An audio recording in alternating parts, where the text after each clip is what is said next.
கொஞ்ச நாள் ஆச்சு. இது வந்து லாஸ்ட்டு விலாகோட கண்டினியூட்டி தான். அண்ணா வீட்டுக்கு போயிருந்தார்ல, அப்போ உள்ள விலாக் தான். இது மயோனைஸ் பண்ணுறதுக்கு ஒரு எக்கு, உப்பு, சீனி, அதுக்கப்புறம் லெமன் ஜூஸு, எண்ணெய் எல்லாம் சேர்த்து அடித்து எடுத்தா இது மயோனைஸ் ரெடி. அதுக்கப்புறமா அந்த வாட்டர்மெலனோட தோல் இருக்குல்ல, அதை வந்து துருவி நெய்யில் நல்லா வறுத்துட்டு சுருண்டு வந்ததுக்கப்புறமா சுகர் சேர்த்துக்கிட்டேன். சுகர் வந்து 1க்கு 2 பங்களவு சேர்த்துக்கிட்டேன். அதிகமாயிருச்சு.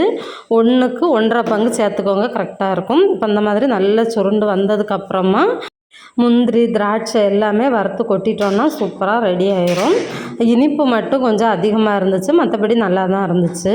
ரொம்ப மோசம்லாம் சொல்கிற அளவுக்கு இல்லை. கேசரி பவுட்ரு எதுவுமே சேர்க்கலை. கொஞ்சமாக சுகர் வந்து கலருக்காக கேரமலைஸ் பண்ணி சேர்த்துருந்தேன். அதுக்கப்புறமா அப்படியே ஒரு ஷார்ஜா போட்டு எல்லாேருக்கும் கொடுத்தாச்சு.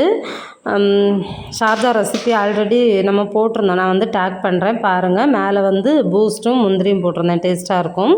அதுக்கப்புறமா பர்கரும் பண்ணியாச்சு. இந்த பர்கருக்காக தான் நான் வந்து மயோனைஸ் வந்து ரெடி பண்ணேன். வீட்டுக்கு வந்து இங்கே மீன் இருந்துச்சு, அதான் எடுத்து வெளியில் வச்சுருக்கேன் க்ளீன் பண்ணுறதுக்கு.